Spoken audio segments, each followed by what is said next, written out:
Well, as an Ivy League graduate who knows the value of a liberal education, I have one piece of advice for the youth of America. Don't go to college.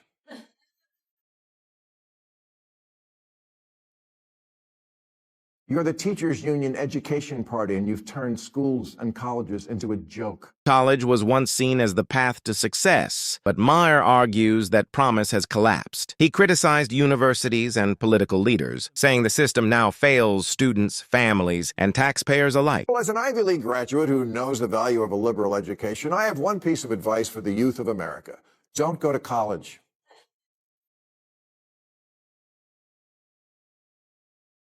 And if you absolutely have to go, don't go to an elite college, because as recent events have shown, it just makes you stupid.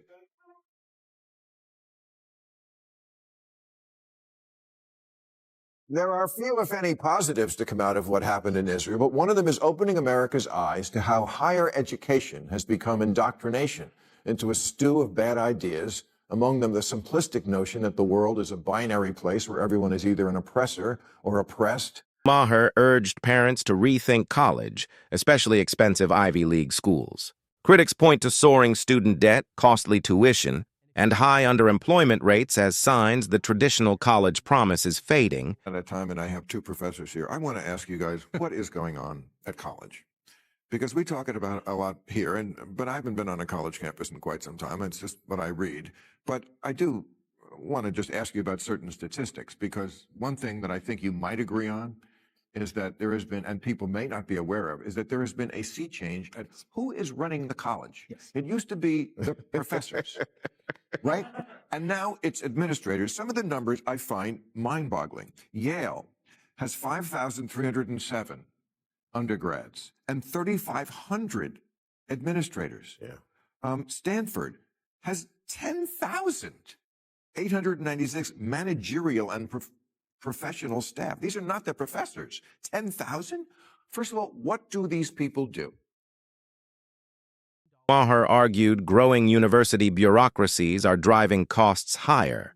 Critics say schools now employ far more administrators than before, making many campuses operate more like corporations than educational institutions. I think it's a very important issue. So what's happened in the last generation or generation and a half, there's been a sea change, a transformation in the American university. I would say a consumer-centered transformation where the student has effectively become the consumer, and the college experience, quote unquote, has become the center of what college is about, as opposed to education. And this has had a number of negative effects. Perhaps most important, colleges now, many colleges, many universities are now run like businesses. And I just want to get this statistic out because it's very crucial. About 70% of professors are non-tenured track. That means they are paid very low. That means they don't have any job stability really oftentimes, and that means they don't have any benefits. And in the 1970s, that number was around. Maher argued most professors now work in insecure, lower-paid positions while university administrations keep expanding. Critics say this shift reflects a system that increasingly prioritizes bureaucracy and revenue over teaching. What are they doing? I just want to know. I read recently, like the tech industry just had a big bloodbath and they fired up a whole bunch of people. And then it came out, a lot of them admitted they did nothing. Well, they weren't even pretending. We didn't do anything. They have meetings. What do these people do? They have meetings. Meetings. They write memos. They oversee the enforcement of regulations. Regulations? They cultivate alumni for donors, and they kowtow to their clients, the students, because as Danny says, it's a consumer-driven thing that's going on. What they don't do is educate anybody. They don't write any books.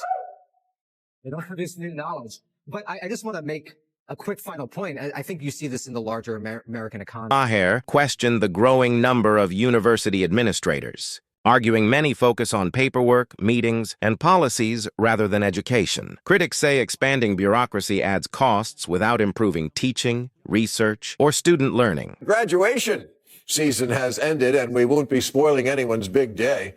Let's talk about what higher education in America really is. A racket that sells you a very expensive ticket to the upper middle class.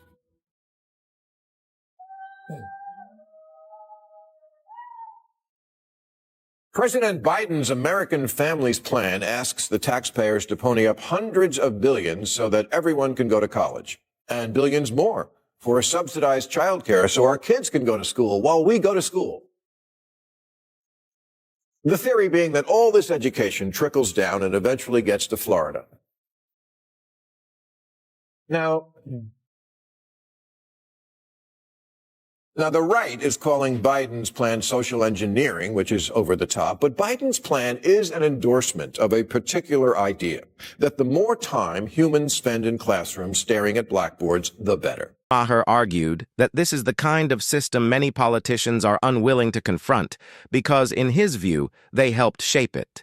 Data from the Council on Foreign Relations shows that college tuition in the United States has increased far more rapidly than household incomes over several decades. Critics also contend that the previous administration's efforts to direct additional taxpayer funding into higher education only poured more money into an already oversized system, calling it one of the largest financial windfalls in recent years. Liberals see more school the way Republicans see tax cuts, as the answer to everything.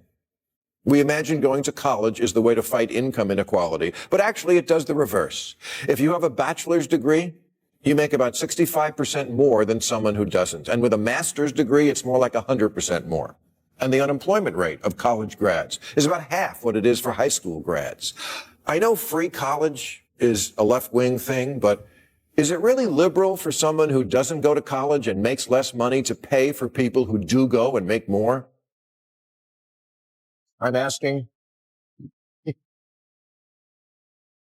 Especially since colleges have turned into giant luxury daycare centers with overpaid babysitters anxious to indulge every student whim. Maher summed up his argument with a question he believes many on the political left would rather avoid. If a college degree typically leads to higher lifetime earnings, he asked, why should taxpayers without degrees help cover the cost of someone else's graduate education? Critics argue that this is the central flaw in proposals for free college, saying they shift money from working Americans who never attended college to graduates who, on average, have higher incomes. Maher argued that this approach isn't about economic fairness, but instead transfers resources in the opposite direction. The University of Missouri has a river grotto inspired by the Playboy Mansion. Texas Tech has one of the largest water parks in the country that includes a 25-person hot tub, tanning deck, water slide, and a lazy river.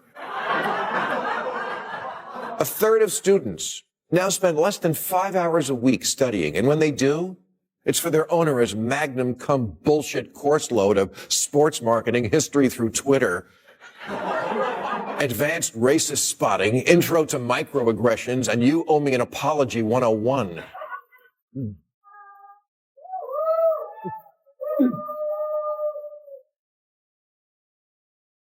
Why is China kicking our ass?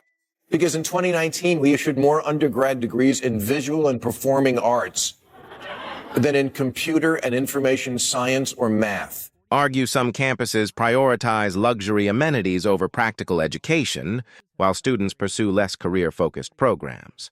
Maher contrasted that with China's rapid growth in engineering and science graduates, questioning whether colleges are preparing students for today's workforce. And in the immortal words of her daughter, Olivia Jade, I don't know how much school I'm going to attend, but I do want the experience of, like, game days and partying.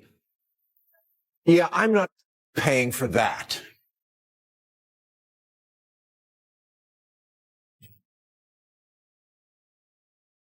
In 1960, colleges awarded A's to 15% of the students. Well, now it's 45%. And it's not because they got smarter.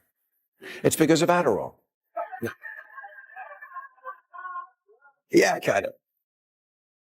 But also, colleges are businesses selling a consumer product for hundreds of thousands of dollars, and they want to give the customers what they want, a magical piece of paper called a diploma. Maher pointed to grade inflation and high-profile admissions scandals, arguing they reflect deeper problems in higher education. Critics say rising A grades and a customer-first mindset have weakened academic standards across many campuses. The priesthood of academia sells a different ticket to heaven.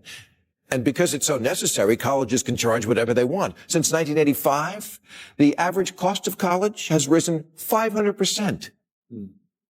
What are the business? It doubles every 9 years. Every year it increases at 4 times the rate of inflation. And yet no one knows how to change a tire.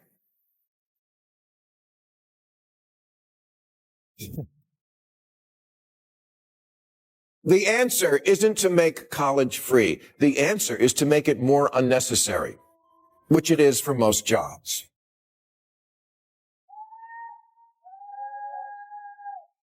So that the 2/3 of Americans who either can't afford to or just don't want to go don't feel shut out.